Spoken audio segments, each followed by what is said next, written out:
in the library. I always went to the library when I was a kid, so I would see those books, and then I would see them in the school and stuff. And it's like a compilation of short stories and poems and things like that. So that's basically what I call mine chicken and waffles for the soul. That was like chicken and waffles for the soul. So like a black version of chicken soup for the soul. So it's a bunch of short stories and compiled into one. So that was 2016. And then I said, you know what? A lot of those short stories are good enough to be actual stories and books. So what I did was basically, it's like, it was basically to take a bride bag, right? And I took all the Doritos out. Now I'm gonna make a bag, just a Doritos bag. So this book right here was a book that was in that book. You know, it was obviously like 2 pages. So what I did was, you know what? Obviously, I expanded more on it, make it a more up to date time and just make it juicier. So I took that. I started working on this in probably January. Okay. The book is short, so it's easy to write. So I sat down with an illustrator in January, and I think he hit me around March. He had all the pictures ready. I put that together. By April, I had a book. Once that came out, and then when that came out in April, I started working on this. This was another story, Never Grow Up. In that book, the first one I showed you, the thick book, it was about 5-6 pages. I turned 5-6 pages into this much. Wow. So that's basically what I did. And that book is on Amazon now. The second one I just showed you, that's on Amazon now. So, and I'm already working on the third. So I'm just very active. This is my life, man. I tell people all the time. People ask me, how do you write a book? I don't even own a computer. Everything's off the notepad of my phone. The notepad of my phone. I write on the toilet. Listeners, I write on a train. To know it's that easy. Like for all you guys out there that want to start your own writing books and getting out there, inspiring young people. You just heard it from a established author that you can just start phone and your notepad on your That's the computer right there. Like exactly. I would be at the bar, at the club, you know, everybody, you know, drinking, blah blah. I'm writing at the bar, working on a book. You know, if you literally have a computer in your hand when you have a phone, and that's all you need. You know, and some people just so scared to start. Sometimes the hardest thing to do is just to start, and then it's the easiest. Once you start, it's like buying a bike. Like you may fall, like after a while, it's just going to start flowing. Then next thing you know, you're going to be cruising down the street. Get that first line out. First line to you, the second line, then you start feeling good. You're going to be like, damn, yo, it's just going to come. So sometimes people just be scared to start because they think they're going to fall. They think they're going to fall. That's okay. It's just like on a bike. You may fall. You ain't going to die. You may scrape your knee a little bit, but just get back on that bike and go. The next thing you know, you have a book. So like here on Matters of the Heart, we're always encouraging people to be the better version of themselves. Like affirmations is everything over your life. With the things that plague your heart, like finances, relationships, things that we say every day over ourselves, is like overcoming that, especially as entrepreneurs, because I really talk about business and just getting out your way, speaking existence, what you want to see. And that's awesome that you said that, just getting started. Sometimes we get in our own way where we don't want to get started on something that we know we're called to do because we think the finance is not there, or we think no one's going to push us. But in reality, we have everything that we really need to be great. It was already built with us. We just got to walk it out, find that purpose and walk it out. So I'm glad that you found that. So inspire you when you're writing your books. For kids, like you said, you can be at the bar and you can get inspired and write.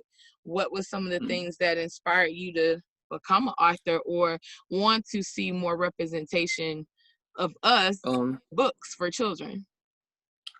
Well, one of the things that inspired the special kid is because aside from before I even thought about writing the book, I was working I still do. I work with children. I work for the North Public School System. Now I work with special needs kids. So, you know, I started working with special needs kids in 2010. Before then, I know I seen the word autistic, but I never really knew what it meant. Mm-hmm.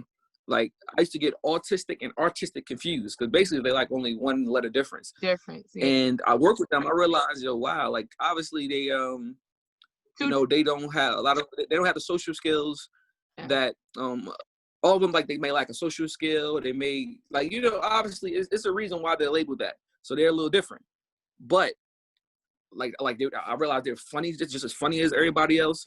Some of them are more social than non special ed kids. So I'm like, yo, these kids are dope. I went to college and I had my tutor was autistic. And I'm like, wow, yo, like, I'm really sitting down like this autistic kid being my tutor. I wouldn't even graduate college if it wasn't for him.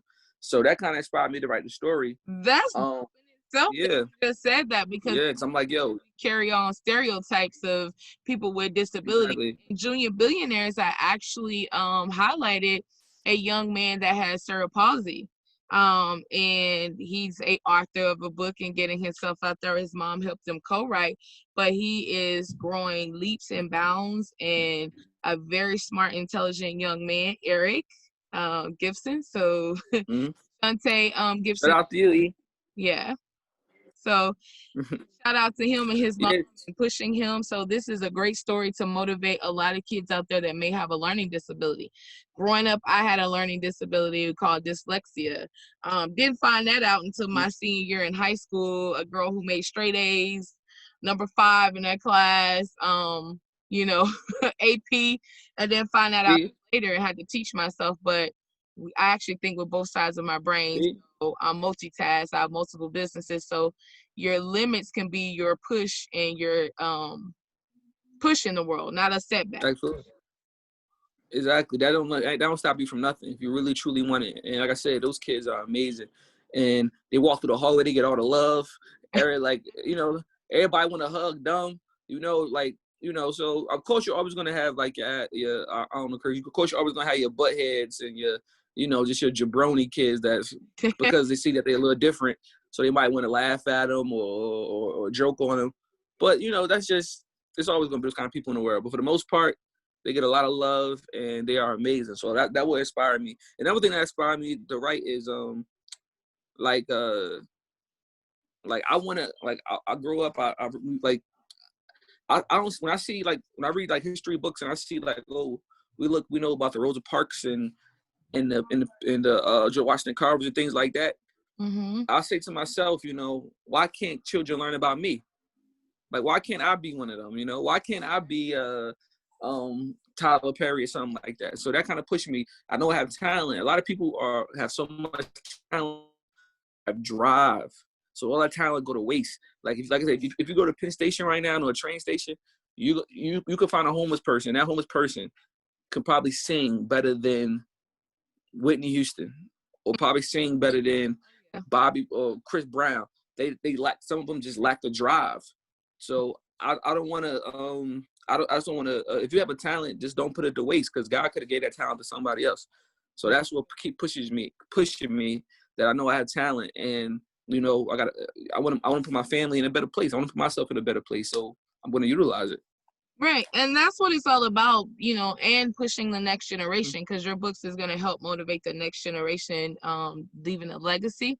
And that doesn't mean that they have to be related to you. So that about you and what you're doing with your books and trying to motivate and having like different faces for kids to have someone to look up to and to see themselves represented. And so, guys, all my listeners, please support, go get the books, support that kid in your neighborhood that's different.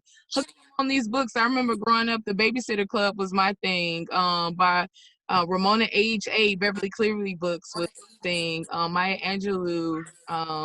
So look, we got people who are representing us and our culture and highlighting. So this is awesome. So can you tell us the name of the books again you have out there and where they can buy and purchase them? This book right here, this yellow book I'm holding, this right here called The Special Kids. This book right here is called Never Grow Up. This Never Grow Up right here, this is for a little older crowd.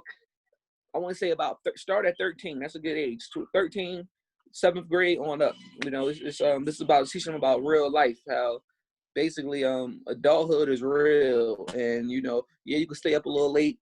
Yeah, you could go get you a tattoo, you could go get you a tongue ring, you could go you know, do a little adult things, but trust me, if you think that's all adulthood, if you think you could just be an adult and life is that sweet, you got the wrong thing coming. So that's basically what this book is about. In this book, the special kid, is teaching about anti-bullying and autism awareness. And this was probably fourth grade. And both of them on Amazon. You know, just type my name in, Tarel, that's Tarel, Naim, Naim, and Austin, like Austin, Texas. And you'll see my books, and that's how they can get them. I also ship books out. So if you like on Instagram and you want your book signed personally from me, I ship them out.